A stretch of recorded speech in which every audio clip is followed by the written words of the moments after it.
பள்ளி மாணவிகள்.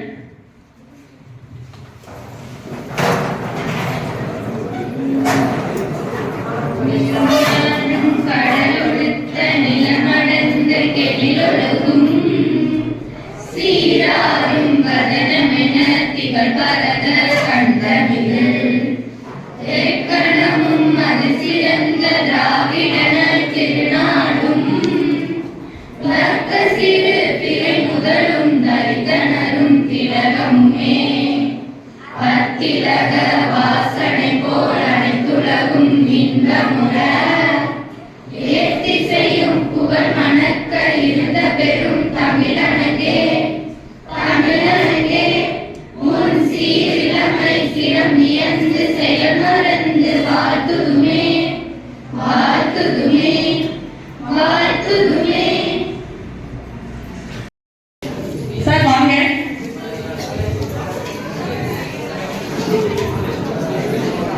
அனைவருக்கும் வணக்கம்.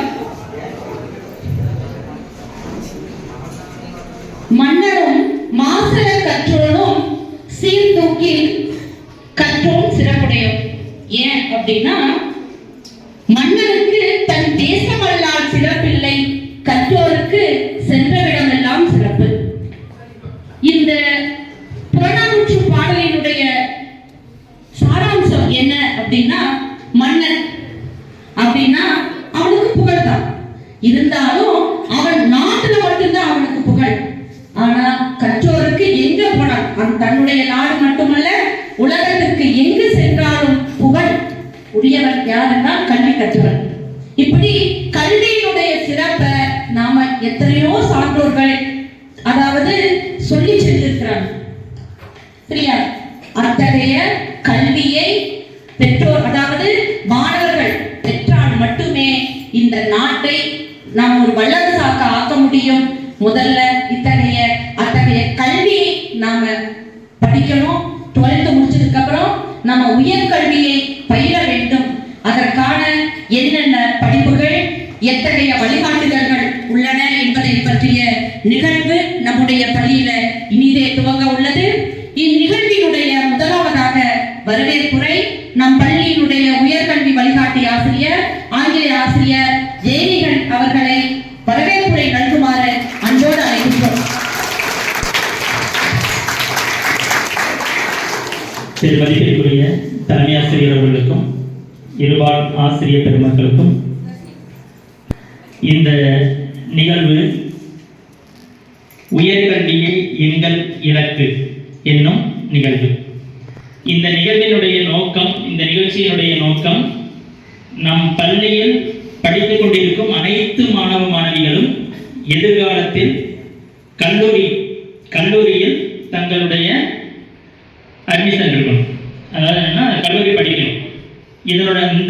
இதை பிரதான நோக்கமாக வைத்துக்கொண்டே இந்த நிகழ்ச்சி நடத்தப்படுகிறது. இதற்காகவே நிறைய திட்டங்கள் தமிழக அரசால் செயல்படுத்தப்பட்டுக் கொண்டிருக்கிறது. இந்த நிகழ்ச்சிக்கு வருகை தந்துள்ள அனைத்து பெற்றோர்களையும் அனைத்து மாணவ மாணவிகளையும் நான் உள்ளன்போடு வரவேற்கிறேன். இந்த இணைய தருணம் இன்றோடு இல்லாமல் உங்களுடைய ரிசல்ட்லையும் எதிரொலிக்கும். உங்களுடைய ரிசல்ட் நமது பள்ளிக்கு பெருமை சேர்த்துக் கொள்ளக்கூடியதாக இருக்க வேண்டும். அதனால்தான் இந்த நிகழ்ச்சியில் கனவு சுவர் அப்படின்னு ஒன்று வச்சிருக்காங்க. அந்த கனவு சுவரில் உங்களுடைய இலக்கு என்ன கோர்ஸ் படிக்கணும், எந்த கல்லூரியில் படிக்கணும் அப்படிங்கிறத மாணவியர் எல்லாருமே எழுதியிருப்பீங்க. அந்த கனவு அனைத்தும் நினைவாக வேண்டும் என்ற ஆண்டவனை பிரார்த்தித்து விடைபெறுகிறேன். நன்றி, வணக்கம்.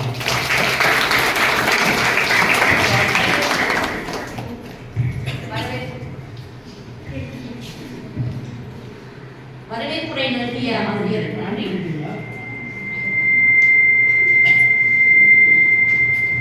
அடுத்து இந்நிகழ்வுக்கு தலைமையேற்றிருக்கக்கூடிய நம் பள்ளியினுடைய தலைமை ஆசிரியர் பேர் மதிப்பிற்குரிய ஐயா அவர்களை இந்நிகழ்வினை தலைமையேற்று நடத்தி தருமாறு அன்போடு கேட்டுக்கொள்கிறோம்.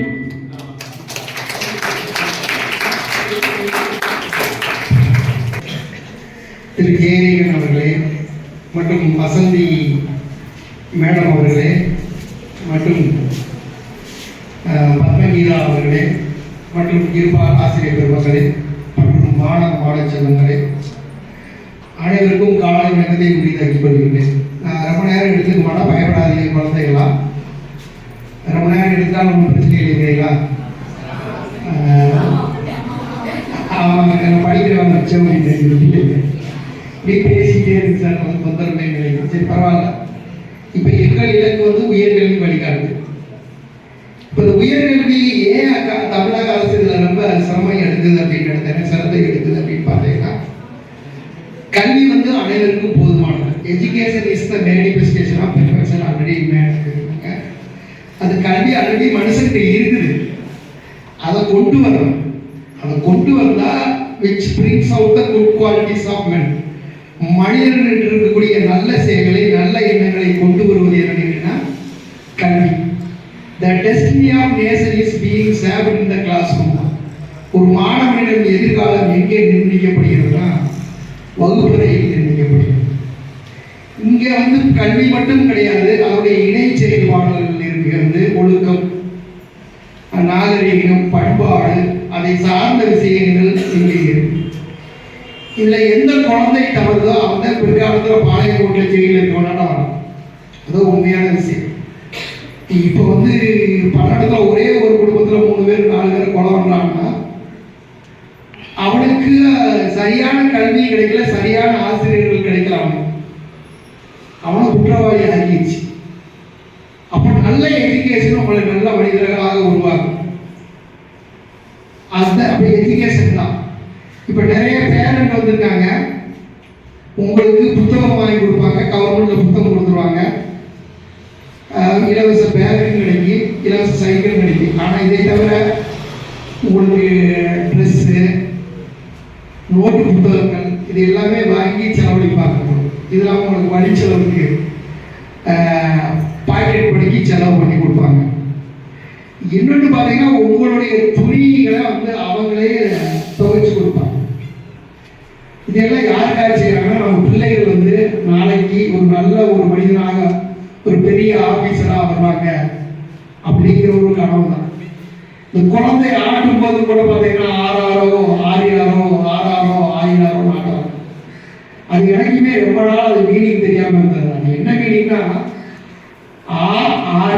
ஆரோ யார் விவரம், அது யாராரோ நாளைக்கு நீ யாராரோ அப்படின்னா என்ன மீனிங்னா இன்னைக்கு என்னுடைய மகன் நாளைக்கு வந்து என்னவா இருக்க போற, நீ ஒரு பெரிய தாசில்தாரா இருக்கலாம், ஒரு பெரிய ஐஏஎஸ் கலெக்டரா இருக்கலாம், ஒரு ஐபிஎஸ் அதிகாரியாக இருக்கலாம், ஒரு ஐஆர்எஸ் அதிகாரியாக இருக்கலாம், இல்லது நம்ம பள்ளியில் படித்த மகேஷ் போன்ற ஒரு எம்பிபிஎஸ் டாக்டரா இருக்கலாம். இது எல்லாமே அதுக்காக அந்த குழந்தைகளை தூங்க வைக்கும் போது ஆயிரம் பாடுவாங்க. அது நிறைய மீனிங் தெரியாது. ஆனா பெரியவங்க சொல்றது எல்லாத்துக்குமே மீனிங் உண்டு. இப்பதான் ஊரார் பிள்ளையை ஊட்டி வளர்த்தா தன் பிள்ளை தானே வளருவாங்க. ஊரார் பிள்ளையை ஊட்டி வளர்த்தா தன் பிள்ளை தானே வளராது. பொண்டாட்டிக்கு புதுசாக சந்தேகம் வேணா வரும். அது என்ன மீனிங்னா என்னுடைய மனைவி யாரா இருப்பாங்க, ஊரார் பிள்ளையா இருப்பாங்க. என்னுடைய மனைவியுடைய வயிற்றில் வளரக்கூடிய குழந்தை யாருடைய குழந்தையா இருக்கு, என்னுடைய குழந்தையா இருக்கு. அப்ப என்னுடைய மனைவியை நான் ஊட்டி வளர்த்தால் என் மனைவி வயிற்றில் இருக்க குழந்தை வந்து தன் பிள்ளை தானே வளரும். நிறைய கருத்து கிராமம்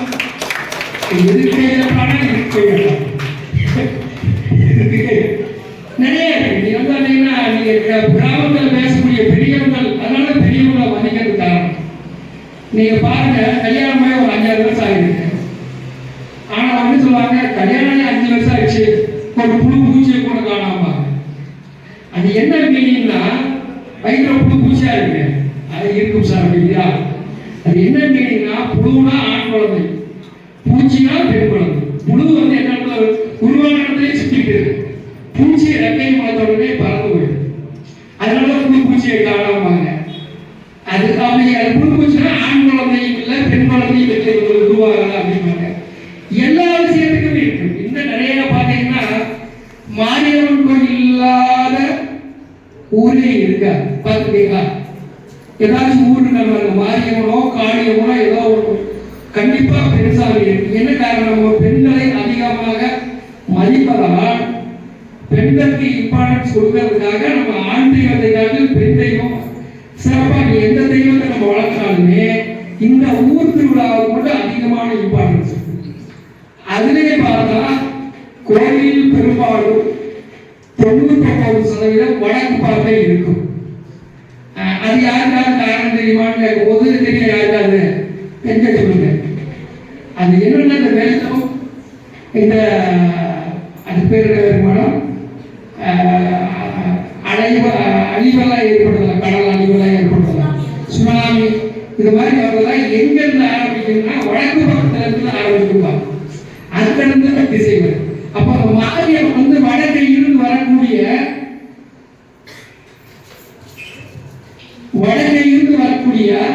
ஆபத்துகள் எல்லாத்தையுமே யாரு காப்பாற்றாங்க? ஆண்டவன் காப்பாற்று அப்படிங்கிற ஒரு ஐக்கியம். நீங்க போனீங்கன்னா இது வரைக்கும் போனீங்கன்னா இனி போய் பாருங்க. நம்ம ஆண்டவன் கோயில் வடக்கு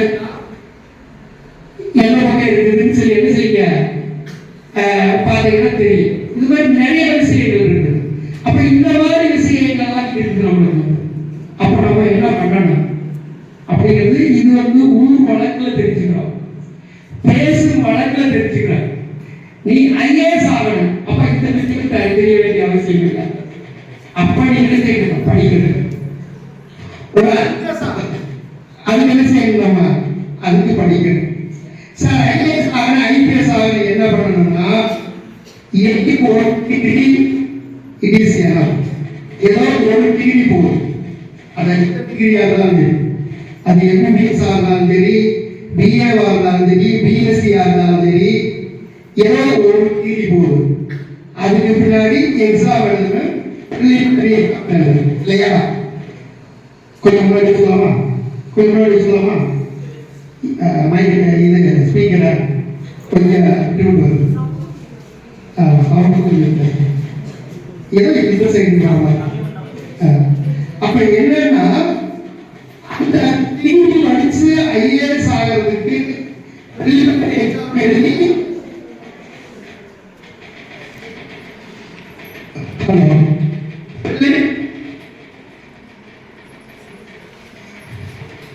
நிறைய பேர் நினைக்கிறீங்க மெயின் எக்ஸாம் எழுதணும். உங்களுக்கு மெயின் எக்ஸாம்ஸ் வந்து அது 2 பேப்பர் வரும், 3 பேப்பர் ஆரம்பிச்சேன். சிவில் சர்வீஸ்க்கு 3 பேப்பர் இருக்கும். அப்போ 3 பேப்பர்ஸ் கிளியர் பண்ணா அப்புறம் இன்டர்வியூ இருக்கு. சார் இது சாத்தியக்கூடாது சார், அப்படிதான் படிக்க முடியுமா சார்? கண்டிப்பாக சாத்தியக்கூறு. நான் பிறந்த ஊர் பள்ளி அருகே உள்ள ஆயக்குடி. எங்கள் கிராமத்தில் ஒரு IRS அதிகாரியாகி ரிட்டையர்ட் ஆகிட்டாங்க. அவங்க IAS அதிகாரியாகி ரிட்டையர்ட் ஆகிட்டாங்க. அது பாண்டிச்சேரியில் கலெக்டராக இருந்து ரிட்டையர்ட் ஆகிட்டாங்க. இது இல்லாம ஒரு 10 வருடங்களுக்குள்ள ஒரு 2 IAS அதிகாரிகள் ஆகியிருக்காங்க. இந்த கடந்த 3 வருடங்களுக்குள்ள ஒரு IAS ஒரு பொண்ணு, அந்த பொண்ணு வந்து சப் கலெக்டரா கோயம்புத்தூர்ல இருந்தது. போன வருஷம் வந்து சேலத்தில் இருந்தது. இப்போ வந்து எங்க இருக்குது அப்படின்னு பார்த்தீங்கன்னா செக்ரட்டரியேட்ல இருக்கு. ஒரு பையன் IPS இருக்கிறான், சொந்தக்காரங்க எல்லாமே சொந்தக்காரங்க தான். இவங்க 4 பேர் இருக்காங்க. இப்போ இது சாத்தியக்கூறா இல்லை? எப்படி சொல்லுங்க? சாத்தியக்கூறு அப்படின்னு நினைக்கிறவங்க கையை பிடிச்சி, சாத்தியக்கூறு இல்லைன்னா தலையில கை வச்சுக்கோங்க. நான் கேட்கறது மாணவர்கள் செல்வங்களை கேட்கிறேன். ஒன்ன தூங்கிட்டு இருக்குன்னு நினைக்கிறேன், நிறைய பேர் தூங்கிட்டு இருக்காங்க. சார் IAS ஆகிறது சாத்தியக்கூறு அப்படின்னா தமிழ் புரியுதா? Those who understand Tamil, please do it like this. If it is possible, come on. நீங்க நிறைய பேர் தூங்க மாட்டீங்க. தூங்கலாமா? ஓகேவா? சக்சஸா? Very good. ஒரு சில பிள்ளைங்க கைக்கு ஒன்று சில பேர் கையை இருக்கலாம். அது சொல்லி ரொம்ப நேரம் ஆகிடுச்சு. கைக்கு விட்டுக்கலாம். சரி சார், இதெல்லாம் விட்டாச்சுங்க சார். நான் ஒரு குரூப் அதிகாரி ஆகிறேன், இல்லை குரூப் அதிகாரி ஆகிறேன். அதுக்கு என்ன பண்ணுறேன்? அதுக்கு தமிழக அரசால் நடத்தப்படக்கூடிய டிஎன்பிஎஸ்சி படிக்கணும். தமிழ்நாடு பப்ளிக் சர்வீஸ் கமிஷன் படிக்கணும். அதிலே அதே மாதிரி preliminary exam main exam pass பண்ணா அதுலேயும் அதிகபட்ச கேரக்டர் அதிகபட்ச போஸ்ட்னா சப் கலெக்டர் ஆகியுமே நீ தலைவராகலாம். அதுலேயே அதிகம் அதுக்கடுத்து பார்த்தீங்கன்னா குரூப் டூ சர்வீஸ் வந்து எப்படின்னு பார்த்தீங்கன்னா அதுலேயும் எக்ஸாமு சரி சரி இதனால என்னால் முடியாது அப்படி சார் அது இப்படி வச்சலாம் சார் அது இப்படி வச்சலாம் அதுலேயே என்னால் பாஸ் பண்ண முடியலை அப்படின்னு நினைக்கிறவங்க குரூப் 4 இருக்குது. அது மினிமம் 10ஆம் கிளாஸ் பாஸ் பண்ணி தான் போதும். உங்களுக்கு 6ஆம் கிளாஸ்லேருந்து 10ஆம் கிளாஸ்லேருந்து என்ன பாடங்கள் படிக்கிறியோ அதுதான், அது பாஸ் பண்ணாவே வேலை. அதுக்கு என்ன கிடையாது, மெயின் கிடையாது, எது கிடையாது, இன்டர்வியூ கிடையாது. அது கிளினிக்கல் போஸ்ட். புரியுதா நான் சொல்றது? அதுக்கு என்னென்ன பாடங்கள் வரும் அப்படின்னா மற்றதுக்கெல்லாம் நீங்க 6ஆம் கிளாஸ்லேருந்து டிகிரி வரைக்கும் படிக்கக்கூடிய பாடங்கள் வரும். இதை பொறுத்தளவுக்கு என்ன பாடங்கள் வரும் உங்களுக்கு, 6லேருந்து 10ஆம் கிளாஸ் வரைக்கும் என்ன பாடம் படிச்சியோ அதுதான். சரியா? அதை நீ கரெக்டா படிச்சு பாஸ் பண்ணேன்னா அரசு வேலைக்கு போயிடலாம். புரியுதா? காவியா தமிழ் அந்த பொண்ணு வேற, பள்ளிக்கார பொண்ணு வேறு, ஒரு பொண்ணு ஐஏஎஸ் ஆச்சு. நான் சொன்ன அலமேல் மங்கையோட சேர்ந்து தாராபுரம் டிவா ஆபீஸ்ல வந்து கிளரிக்கலா ஜாயின் பண்ணி குரூப் 4 பாஸ் பண்ணி வெறும் சாதாரண கிளர்க்கா பாஸ் பண்ணிச்சு அந்த பிள்ளை. ஆனால் திரும்ப மறுபடியும் பரீட்சை எழுதி அந்த கிளர்க்கு வேலையை பார்த்துட்டு ஐஏஎஸ் ஆயிடுச்சு. அதிகமான 2 வருஷம் 3 வருஷமா தான். காவிய தமிழ் நினைக்கிறேன் அந்த பிள்ளை பேர். பள்ளிக்கார பிள்ளை, கரிக்காலன் புதூர்னு ஒரு ஊர் இருக்கு பள்ளி பக்கத்தால அந்த பிள்ளைங்க. ரைட்டா? இப்ப சொல்லுங்க, நம்மளால பாஸ் பண்ண முடியும்னா ஒரு கை தட்டு நல்லா சவுண்டா. என்னால பாஸ் பண்ண முடியலன்னா தலையில கை வச்சு உட்காந்துக்க. என்னால் முடியுமா? சரி, இப்ப நான் மறுபடியும் சொல்றேன். என்னால் முடியும் சொல்லும் போது நீ கூடவே சொல்லணும். கேட்டா? என்னால் முடியும், என்னால் முடியும், என்னால் மட்டுமே முடியும், என்னால் முடியாததை பிறரால் முடியாது, என்னால் முடியும். சரி,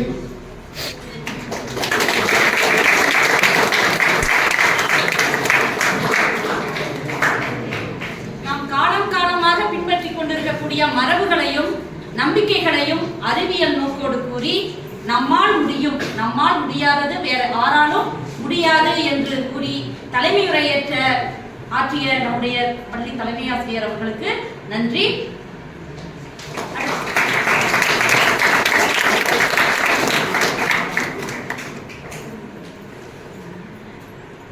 இங்கு அமர்ந்திருக்கக்கூடிய 11ஆம் வகுப்பு மாணவர்களுக்கு எல்லாம் தெரியும், தமிழ் பாடத்துல இளமையில் கல் உற்றுடி உதவியும் உருப்பொருள் கொடுத்தும் பிச்சை நிலை முடியாது கற்றல் நன்றே.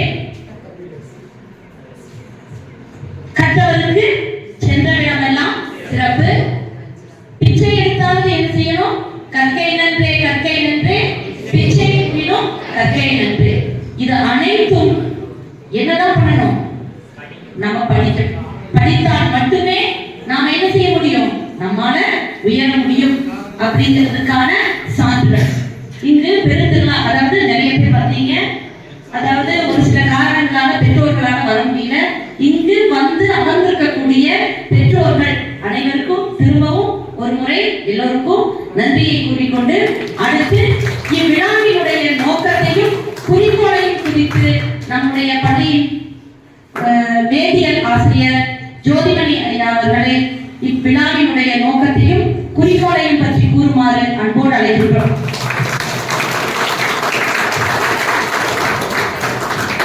பெரும் மதிப்பிற்குரிய தலைமை ஆசிரியர் அவர்களுக்கும் ஆசிரியர் பெருமக்களுக்கும் இங்கு திரளாக வருகின்ற பெற்றோர்களுக்கும் முன்னாள் மாணவர்களுக்கும் பிஆர்டி அவர்களுக்கும் மற்றும் மாணவ செல்வங்களுக்கும் இனிய காலை வணக்கத்தை தெரிவித்துக் கொள்கிறேன். இந்நிகழ்ச்சி பார்த்தீங்கன்னா உயர்கல்வியே எங்கள் இலக்கு. கண்டிப்பா மாணவர்கள் மாணவிகள் 12th முடிச்சுட்டு ஹையர் எஜுகேஷன் உயர்கல்விக்கு கண்டிப்பா போயாகணும் அப்படிங்கிறதா என்னுடைய முக்கியமான நோக்கம். ஏன்னு கேட்டீங்கன்னா 18 வயது வரை ஒரு மாணவனோ மாணவியோ அவர்கள் சிறுமி, அதாவது சில்ட்ரன் தான் சொல்லுவோம், குழந்தைகள். 18 வயசு வரைக்கும் குழந்தைகள் தான். குழந்தைகள் மேற்கொண்டு எந்த ஒரு வேலைக்கும் செல்லக்கூடாது. அவர்கள் தொடர்ந்து படிக்க வேண்டும்.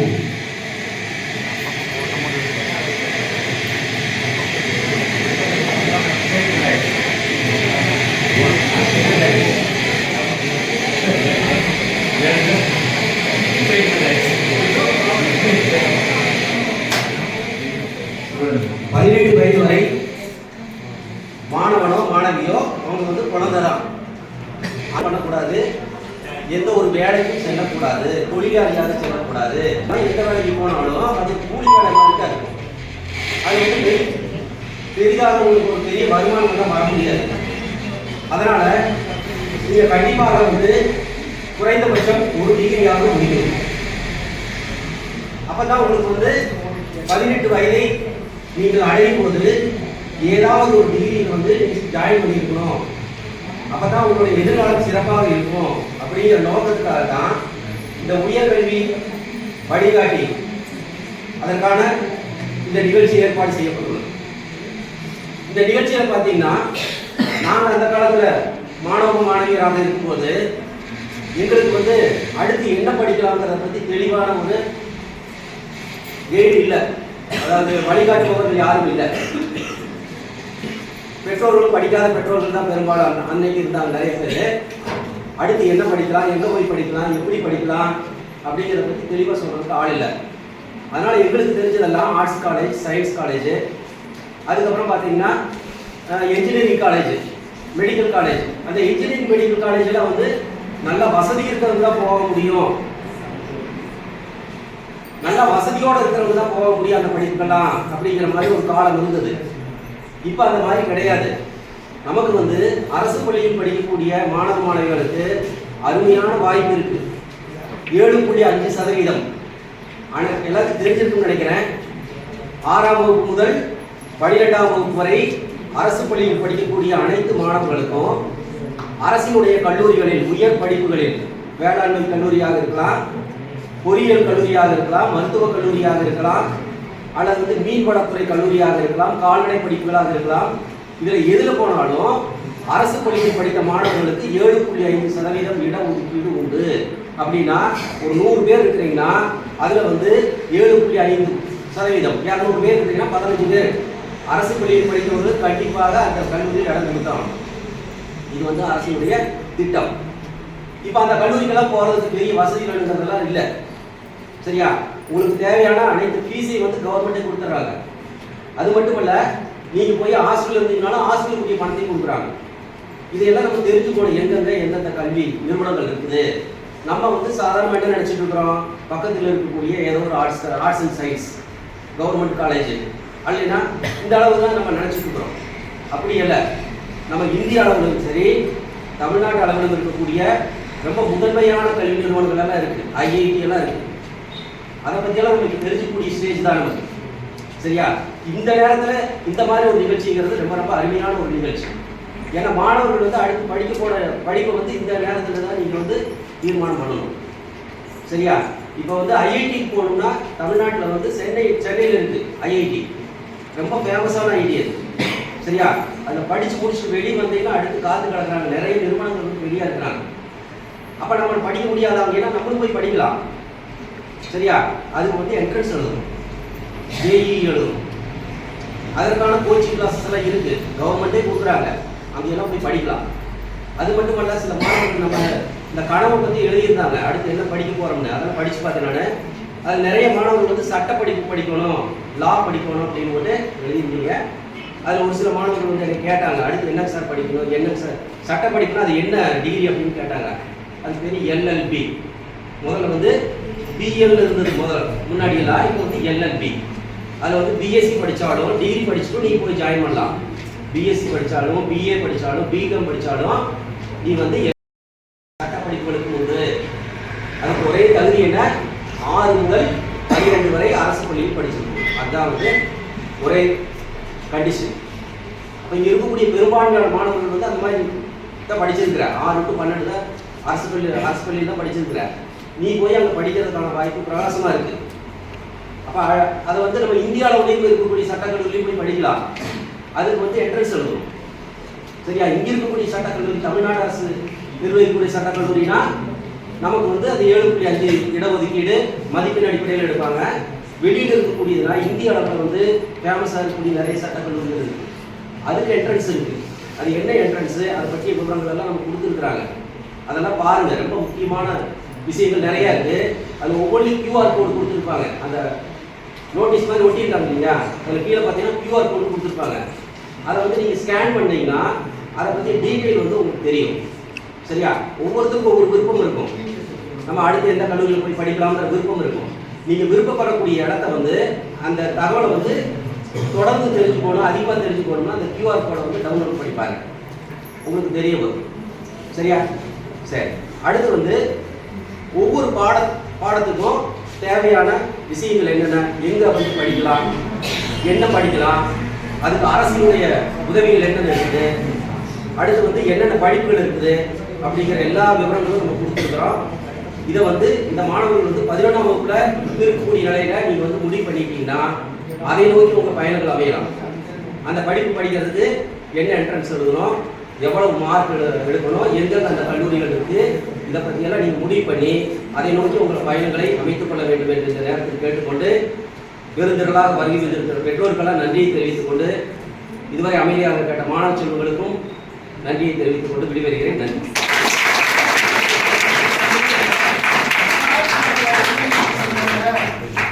எல்எல்பி வந்து டிகிரி முடிச்சு படிக்கலாம், +2 முடிச்சு படிக்கலாம்.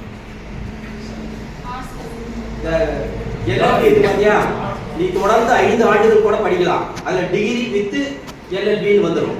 இப்போ BSc LLB, BCom LLB, BA LLB 5 வருஷம் தொடர்ந்து படித்தோம்னா நமக்கு டிகிரி எல்எல்பி 2 சேர்ந்து வந்துடும். சரிங்களா? அடுத்து வந்து தனியாக போய் படிக்கலாம். தேனி மாவட்டத்தில் இந்த வருஷம் வந்து கவர்மெண்ட் காலேஜ் இங்க வாங்க, இங்க வந்து சொல்லுங்க. இந்த வருஷம் ஆரம்பிச்சிருக்காங்க. கவர்மெண்ட் ஸ்கூல்ல படிக்கிறவங்க எல்லாருமே ப்ரியாரிட்டி கிடைக்கும். நிறைய பேர் 12th முடிச்சாலே போகலாம். நிறைய பேருக்குலாம் ப்ரியாரிட்டி வந்து இப்போதான் ஃபர்ஸ்ட் ஆரம்பிச்சிருக்காங்க. வந்து உங்களுக்குலாம் ஈஸியாக கிடைக்கும். ஸ்ட்ரென்த் கம்மியாக தான் போயிருக்காங்க. ஃபர்ஸ்ட் இயரை இப்போ ஸ்டார்ட் தேனி டிஸ்ட்ரிக்ட்ல தேனி லொக்கேஷன்லேயே நம் பள்ளியில பயின்ற 12ஆம் வகுப்புல லாவண்யா என்ற மாணவி தற்பொழுது இப்போ கோயம்புத்தூரில் இருக்கக்கூடிய சட்ட கல்லூரியில இன்னைக்கு படிச்சுட்டு இருக்காங்க.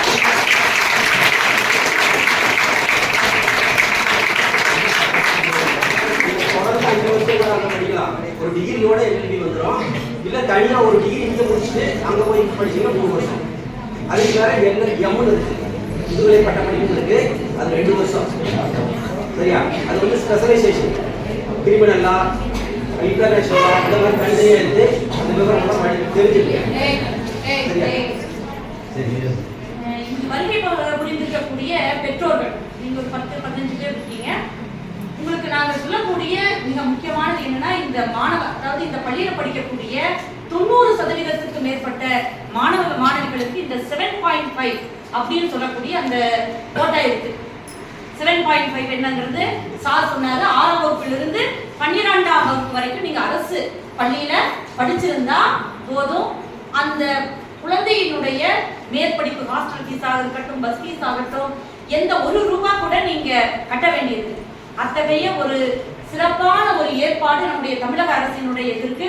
அது நிறைய பெற்றோருக்கு தெரிய மாட்டேங்குது. நாங்களும் வருடம் எடுத்து சொல்றோம். நீங்களும் உங்களுக்கு தெரிந்த 12ஆம் வகுப்பு படிச்சுட்டு இருக்கிறவங்க உங்களுக்கு பக்கத்தில் இருக்கிறவங்க சொந்தக்காரங்க இருக்காங்க, அதை பற்றிய புரிதல் இல்லாமல் இருக்கிறவங்ககிட்ட எங்ககிட்ட வந்து கேட்க சொல்லுங்க. சரிங்களா? அதாவது ஒரு கல்லூரியில போய், அதாவது நீங்க பள்ளி வரைக்கும் எப்படி படிச்சிடலாம், ஒரு கல்லூரியில சென்று ஒரு பணம் லட்சக்கணக்கில் கட்டப்படுவது என்பது அதாவது நம்ம ஒரு சாதாரண ஒரு கிராமத்தில் இருக்கக்கூடிய ஒரு கூலி தொழிலாளியாக அல்லது ஒரு அளவுக்கு இருக்கக்கூடிய ஒரு மிடில் கிளாஸ் இருக்கக்கூடிய உங்களால வந்து அவர்கள் சொல்லக்கூடிய பணத்தை கட்ட முடியும். அதாவது நமக்கு திரும்ப ஒரு பேர்டன், இதற்காக கடன் வாங்கக்கூடிய மன உளைச்சல் பல நிலைகளில் ஏற்படும்.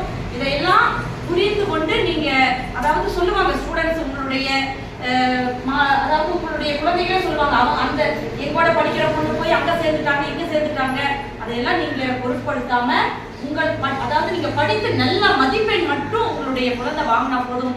அந்த குழந்தையினுடைய மேற்படிப்பு என்ன அப்படிங்கறத நீங்க செலக்ட் பண்ணிட்டீங்கன்னா அதற்கான செலவை முழுவதுமே தமிழக அரசே ஏற்றுக்கொள்ளும்.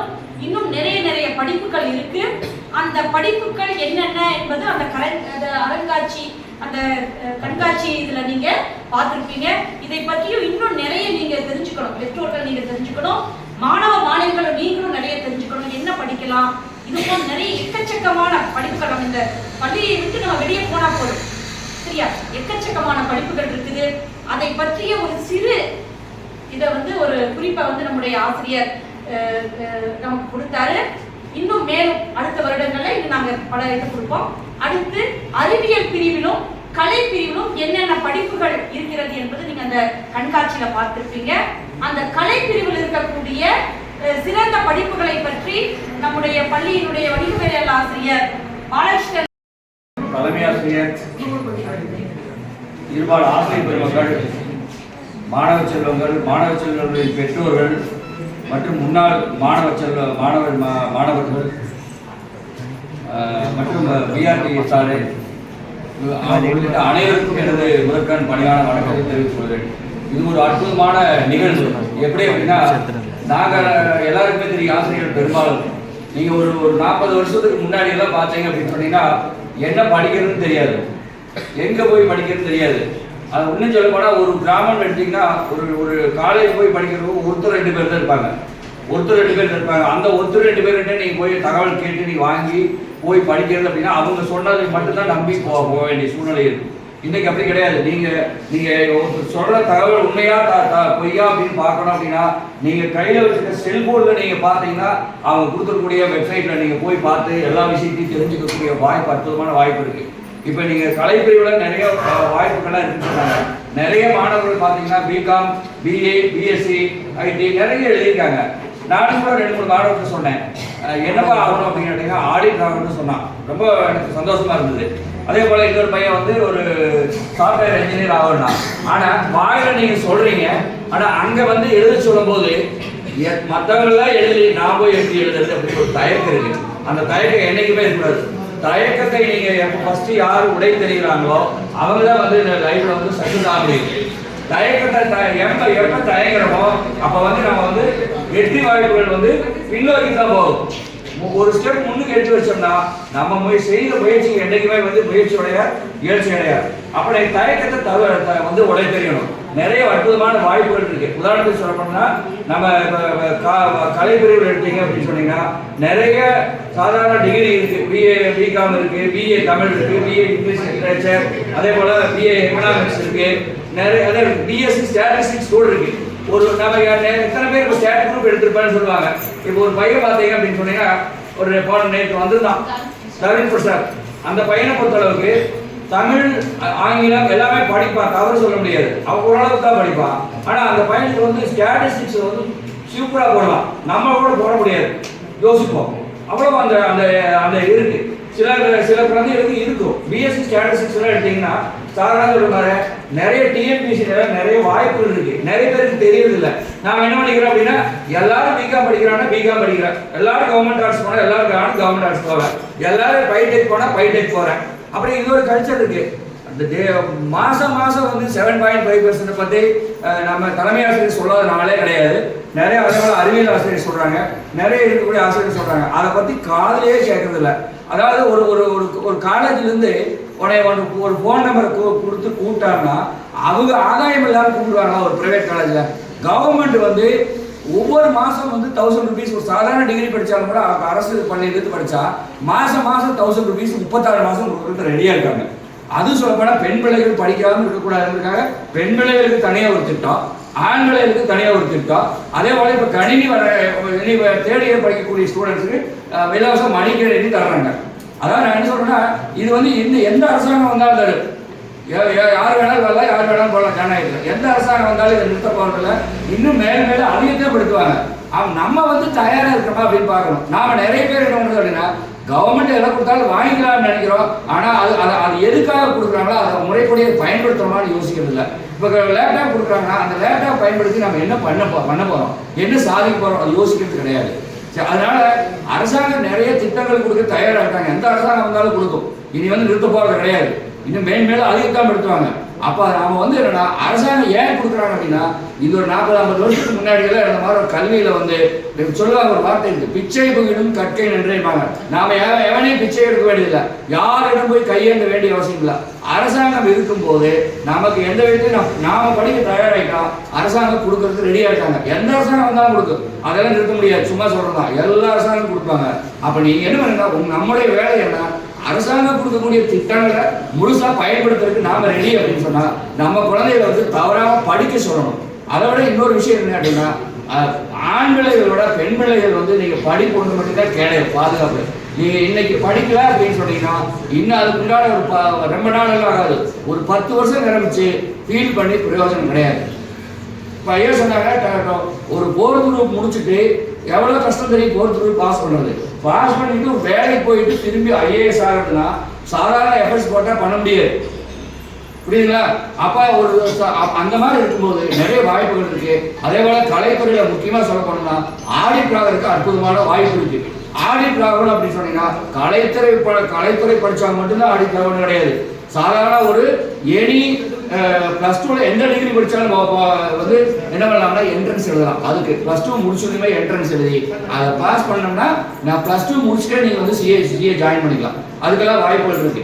அதே போல நீங்க இன்னொரு வாய்ப்பு என்னன்னா டிகிரி முடிச்சுட்டும் போகலாம். எல்லாத்த விட ஆர்ட்ஸ் படிச்சா கொஞ்சம் ஈஸியா இருக்கும்.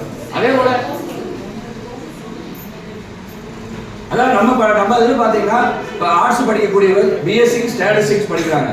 அதே போல பிசிஏ கூட படிக்கிறதுக்கு வாய்ப்பு இருக்கு. கம்ப்யூட்டர் அப்ளிகேஷன் படிச்சிருக்காங்க, அதை நம்ம நினைக்கிறது கிடையாது. அதோட BA நிறைய வாய்ப்புகள் இருக்கு. அதே போல பார்த்தீங்கன்னா எக்கனாமிக்ஸ்ல வந்து அருமையான கோர்ஸ், எக்கனாமிக்ஸ் படிச்சுட்டு அதுக்கப்புறம் நீங்கள் வந்து நிறைய வாய்ப்புகள் இருக்கு. எக்கனாமிக்ஸ் அதெல்லாம் படிச்சு வேறு வாய்ப்பு இருக்கு. அதே போல CA வந்து நீங்கள் வந்து +2 முடிச்சுன்னு நீங்கள் என்ன பண்ணலாம்னா இதே தான் +1 +2 என்ன படிக்கிறீங்களோ ஆர்ட்ஸில் அதே சப்ஜெக்டாக இருக்க போகுது.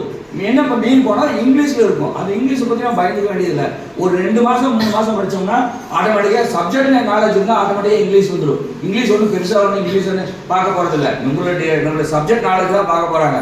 அப்போ நீங்கள் வந்து என்னென்னா பேசிக்காக நீங்கள் வந்து படிச்சுட்டு நீங்கள் என்ட்ரன்ஸ் எழுதுனீங்கன்னா +2 முடிச்சுனீங்கன்னா CA என்ட்ரு ஜாயின் பண்ணி போகலாம். அப்படி ஒரு வேலை இல்லை அப்படின்னு சொன்னீங்கன்னா நீங்கள் டிகிரி முடிச்சுட்டு கூட போகலாம். மற்ற டிகிரி விட காமர்ஸ் டிகிரி படிக்கக்கூடியவங்களுக்கு கொஞ்சம் ஈஸியாக இருக்கும். மற்றவங்க அந்த பேசிக் இப்போ நீங்கள் சொல்லிட்டு +1 +2 முடிச்சுட்டு பேசிக் படித்து எழுதுறாங்க, என்ட்ரன்ஸ் எழுதுறாங்களா, அந்த மாதிரி அந்த பேசிக் மட்டும் படிச்சுட்டா போதும். +1 +2 புக்கு திருப்பி நல்லா ஸ்டடி பண்ணிட்டாங்கன்னா நீங்கள் எந்த டிகிரி படித்தாலும் படிக்கலாம், ஆடிட் ஆகலாம். நிறைய வாய்ப்புகள் இருக்கு. நம்ம நாட்டில் இருக்கக்கூடிய மொத்த நிறுவனங்களில் மிக போதுமான அளவுக்கு ஆடிட்டர்ஸ் இல்லை. அதே மாதிரி இன்னொன்று இருக்கு, கம்பெனி செக்ரட்டரி வந்து பார்த்தீங்கன்னா நமக்கு தேவையான அளவுக்கு கம்பெனி செக்ரட்டரி இல்லை.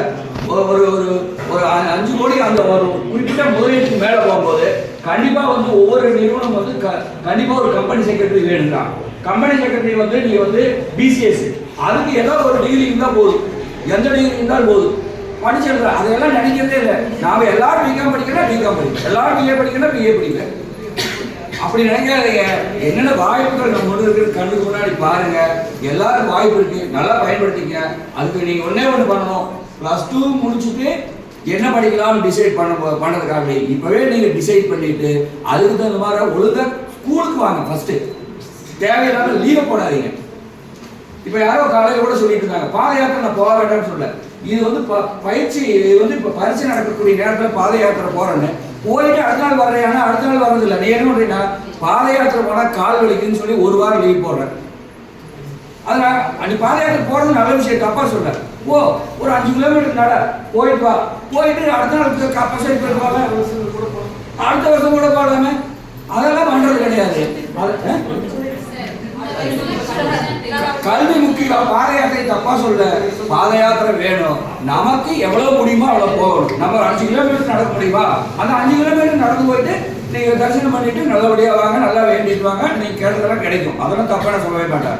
ஆனா அதை ஒரு காரணமா காண்டி பாத்தீங்கன்னா செகண்ட் டிவிஷன் நடக்குது, நீங்க பாத்தீங்கன்னா ஃபர்ஸ்ட் டிவிஷன் காண்டி செகண்ட் டிவிஷன்ல ஆப்சன்டேஜ் அதிகமா இருக்கான்.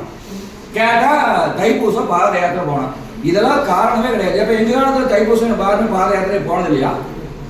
போயிருக்கோம். அப்படியெல்லாம் இருக்காதுங்க, நல்லா ஒழுங்கா வாங்க, நிறைய வாய்ப்புகள் இருக்கு. அதே மாதிரி 7.5% பார்த்தீங்கன்னா டீட்டெயிலாக சொன்னாங்க. அதை பயன்படுத்திட்டு எனக்கு ஒன்று தோணுது, அதை பற்றி டீட்டெயிலாக தெரியாது. ஆனாலும் அந்த அப்ளிகேஷன் போடும்போதே 7.5% ஆஃப் பண்ணுறதுக்கு ரெடியா அப்படிங்கிறத நீங்கள் முடிவு பண்ணிக்கணும். அப்பவே நீங்கள் வேண்டாம்னு சொல்லி விட்டீங்கன்னா ரெண்டாவது பண்ண முடியாதுன்னு நினைக்கிறேன். அதை நீங்கள் கவனம் வச்சுங்க. அப்ளிகேஷன் போடும்போதே 7.5%க்கு கேட்கறதுக்கு வெளியே இருக்குங்கிறது சொன்னா தான் நீங்க போக முடியாது. அப்பவே நீங்க எக்ஸ்ட்ரா நோன் போட்டி போயிட்டுனா முடியாது. அதை நீங்க அப்ளிகேஷன் போடும்போது தெரிஞ்ச ஆசிரியரை வச்சு நீங்க கேட்டு அப்ளிகேஷன் போடுங்க. எல்லாரும் வந்து உங்களுடைய கனவுகள் நிறைவேறும். இன்னும் 1 இயர் இருக்கு. இப்ப இருந்து நல்லா நீங்க +1 ஸ்டூடெண்ட்ஸா இருக்கீங்க. 1 இயர் இருக்கு. இப்பவே நல்ல கனவுகளை தெரிய வச்சுட்டு நல்லபடியா படிங்க.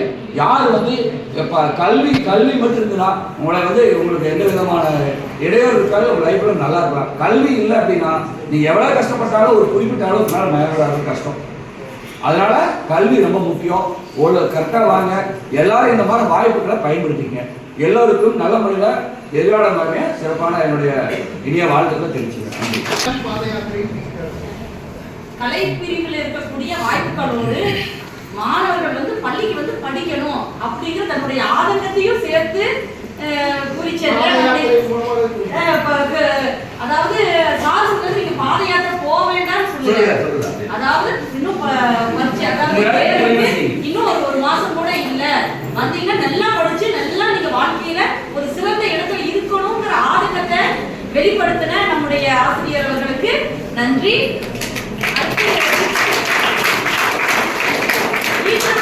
பெரியவருக்கும் தன் மகனை அல்லது மகளை சான்றோனாக சான்றோன் என கேட்ட தாய் தந்தையாக அமர்ந்திருக்கக்கூடிய பெற்றோர்களுக்கு திரும்பவும் ஒரு முறை நன்றி கூறிவிட்டு, அடுத்து நம்முடைய நான் முதல்வன் திட்டத்தில் இருக்கக்கூடிய நான் முதல்வன் திட்டம், அதில் இருக்கக்கூடிய பிற திட்டங்கள், இடஒதுக்கீடு மற்றும் நுழைவுத் தேர்வுகளை பற்றி விளக்கம் தர வருகிறார் நம்முடைய பள்ளியினுடைய உயர்கல்வி வழிகாட்டி ஆசிரியர் அவர்கள்.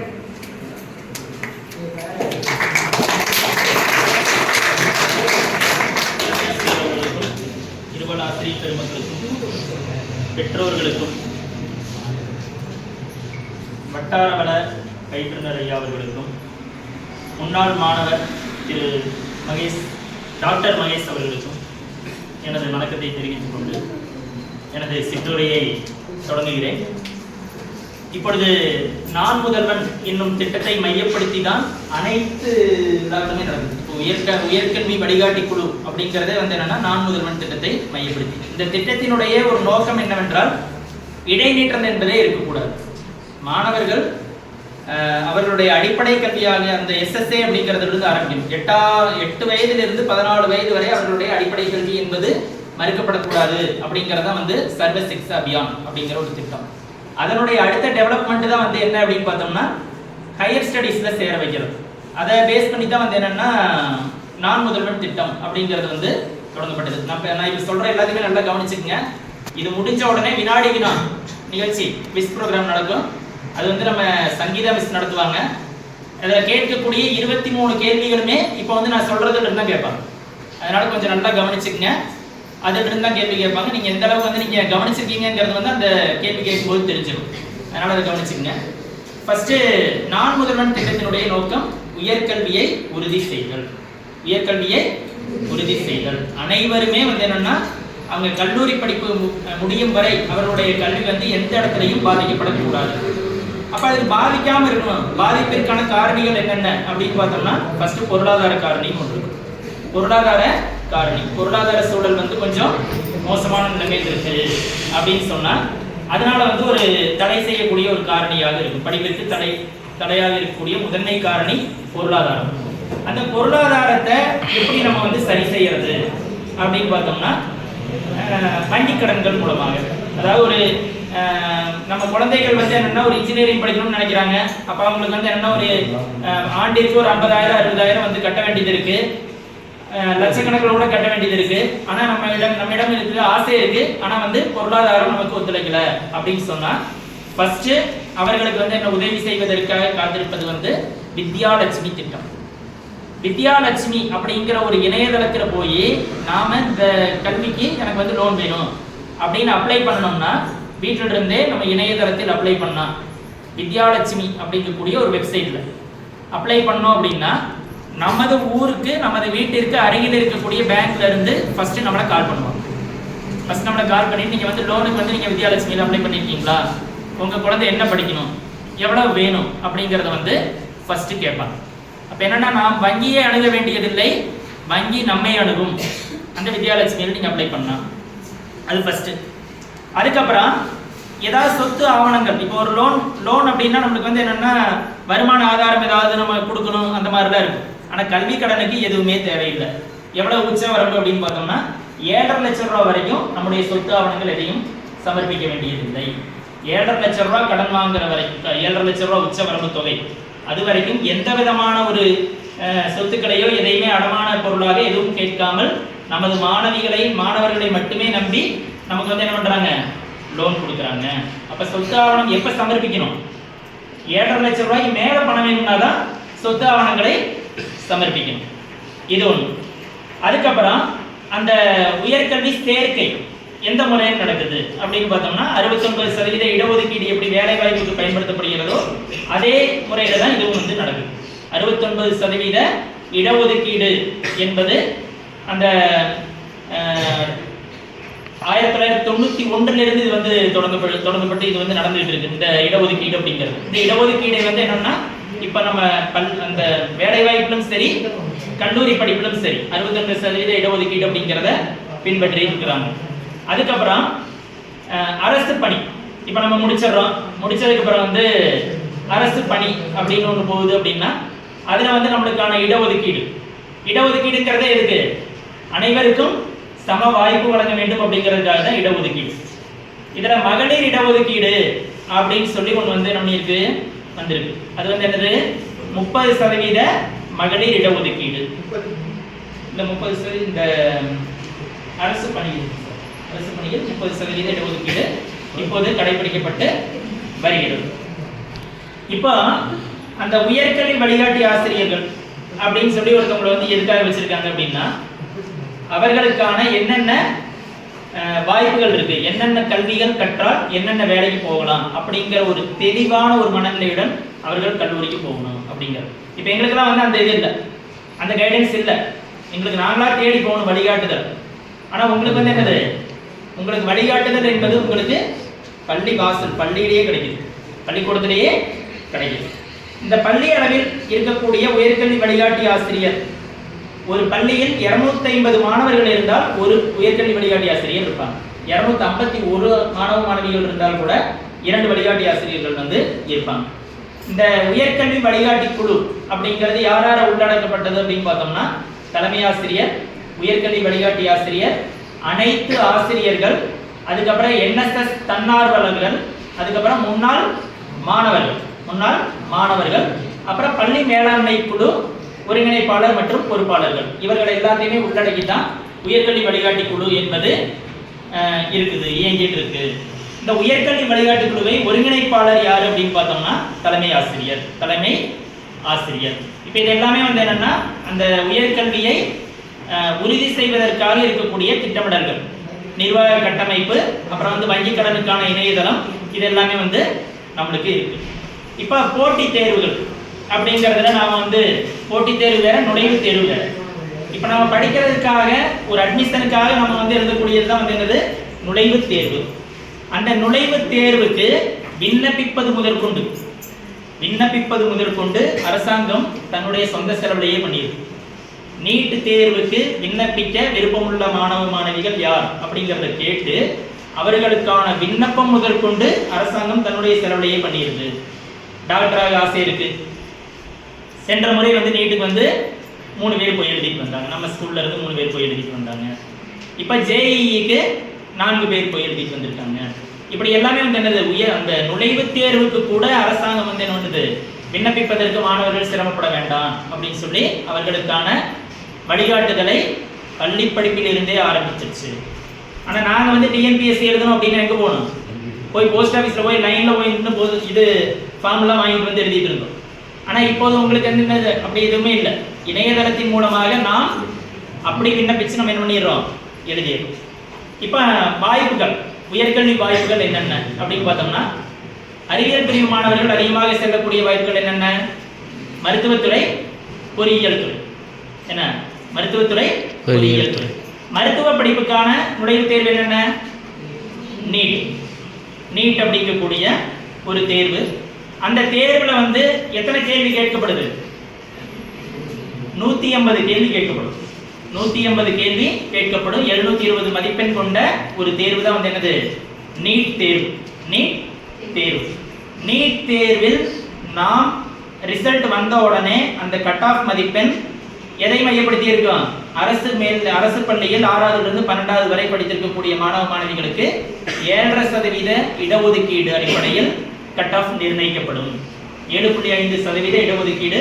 அரசு பள்ளியில 6வது 12வது வரைக்கும் படிக்கணும். அரசு உதவி பெறும் பள்ளியில படிச்சா இருக்காது. நிறைய பெற்றோர் வந்து அந்த ஒரு வேண்டுகோளாக வைக்கலாம்னு நினைச்சிட்டு இருந்தேன். 10வது வரைக்கும் நம்ம பள்ளியில படிச்சுட்டு 11வது எங்க போயிடுறாங்க அப்படின்னா எஸ்கேபி போயிடுவாங்க. எஸ்கேபிக்கு போயிடுறாங்க அப்படின்னா அவர்களுக்கான 7.5% இடஒதுக்கீடு அப்படிங்கிறது வந்து 7.5 இடஒதுக்கீடுங்கிறது வந்து மறுக்கப்பட்டுவிடும். அப்ப என்ன பண்ணணும் அப்படின்னா, 6வதுல நம்ம குழந்தைகளை சேர்த்துனா 12வது வரைக்கும் நமது பள்ளியிலேயே படித்தால் மட்டுமே 7.5% இடஒதுக்கீடு கிடைக்கும். இதை வந்து என்ன, எல்லா பெற்றோரும் கொண்டு போய் செலுத்த வேண்டிய ஒரு கடமை, தார்மீக கடமை யாருக்கு இருக்கு? ஒவ்வொரு மாணவர்களுக்கும் இருக்கு.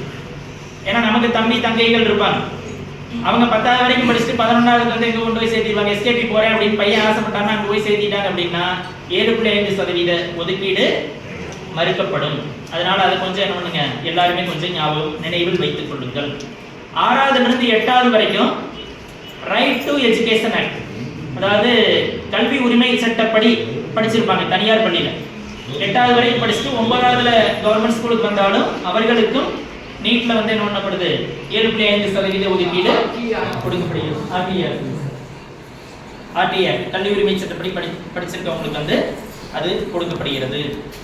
அதே மாதிரி பொறியியல் துறையில ஜேஇஇ எக்ஸாம்லையும் நம்மளுக்கு வந்து என்ன அப்படின்னு பார்த்தோம்னா ஜாயிண்ட் என்ட்ரன்ஸ் எக்ஸாமினேஷன். இப்போ இது வந்து என்னன்னா என்டிஏ அப்படிங்கக்கூடிய நேஷனல் டெஸ்டிங் ஏஜென்சிஸ் தான் நடத்துது. நீட்டு, ஜேஇஇ எல்லாமே வந்து என்னன்னா கியூட் எக்ஸாம் எல்லாமே வந்து நேஷனல் என்டிஏ தான் நடத்துது. நேஷனல் டெஸ்டிங் ஏஜென்சி அவங்க தான் நடத்துறாங்க. ஜேஇஇயும் ஒரு மதிப்பெண் இருக்கு, கிட்டத்தட்ட வந்து 4, ஒரு வினாவிற்கு 4 மதிப்பெண். அப்புறம் வந்து என்னன்னா தவறான மதிப்பெண் எழுதிட்டோம் அப்படின்னா வந்து நெகட்டிவ் மார்க்லாம் இருக்கு. அப்ப இந்த படிப்பில் இந்த தேர்வில் தேர்ச்சி பெற்றால் அவர்கள் எந்த கல்லூரியில் அட்மிஷன் பெறலாம் அப்படின்னா ஐஐடி கல்லூரிகளில் அட்மிஷன் பெறலாம்.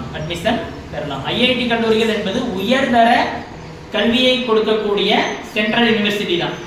அதுதான் வந்து என்ன சொல்லுவாங்க, சென்ட்ரல் யூனிவர்சிட்டி காலேஜஸ்பாங்க ஐஐடி கல்லூரிகள். அந்த ஐஐடி கல்லூரிகள் படிக்கும் பொழுது நல்ல வேலை வாய்ப்பும் நல்ல கம்பெனியில உடனே போய் பிளேஸ்மெண்ட் ஆகிறதுக்கும் அதிகப்படியான ஒரு வாய்ப்புகள் இதுல இருக்கு. அப்புறம் அதுக்கடுத்து வந்து கலை பிரிவு மாணவர்களுக்கு எங்களுக்கு எதுவுமே வாய்ப்பு இல்லையா அப்படின்னு பார்த்தோம்னா கியூட் எக்ஸாம் ஒன்று இருக்கு. காமன் யூனிவர்சிட்டி என்ட்ரன்ஸ் டெஸ்ட், கலை பிரிவு மற்றும் அறிவியல் பிரிவு இருவருமே அதில் வந்து எழுதலாம்.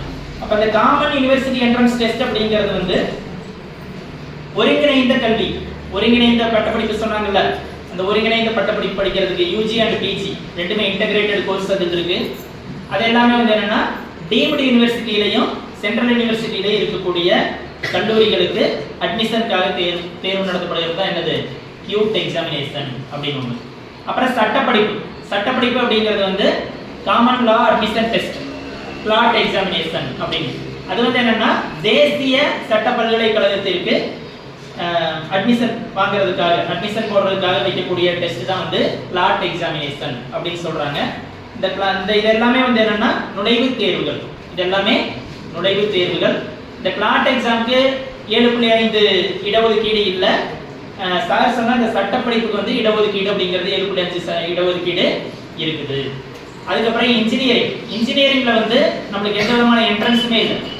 நேரடியாக நமக்கு வந்து என்னது 12ஆம் வகுப்பில் நாம் பெறக்கூடிய மதிப்பெண்ணை பொறுத்தே வந்து என்னது அதனுடைய அட்மிஷன் அப்படிங்கிறது இருக்கு. அதுக்கப்புறம் 7.5% இடஒதுக்கீடு பத்தி நான் ஏற்கனவே சொல்லிட்டேன். மருத்துவம், பொறியியல், சட்டம், வேளாண்மை சார்ந்த படிப்புகள் படிப்பதற்கு இது வந்து என்னது 7.5% இடஒதுக்கீடு பெற முடியும். அதுக்கப்புறம் குறிப்பாக பெண் கல்விக்காக இந்த கவர்மெண்ட் என்ன பண்ணுச்சு அப்படின்னு பார்த்தோம்னா நீங்க இந்த கேலரியில பார்த்துருப்பீங்க. புதுமை பெண் திட்டம் அப்படின்னு ஒன்று அறிமுகப்படுத்தப்பட்டிருக்குது. அது அறிமுகப்படுத்தப்பட்ட ஆண்டு 2022. 2022 ஆரம்பிக்கப்பட்ட புதுமை பெண் திட்டத்தினுடைய பயனாளர்கள் யார் அப்படின்னு பார்த்தோம்னா அரசு பள்ளி மற்றும் அரசு உதவி பெறும் பள்ளியில் 6 முதல் 12ஆம் வகுப்பு வரை படித்த மாணவ மாணவிகள் தான் பயனாளர்கள்.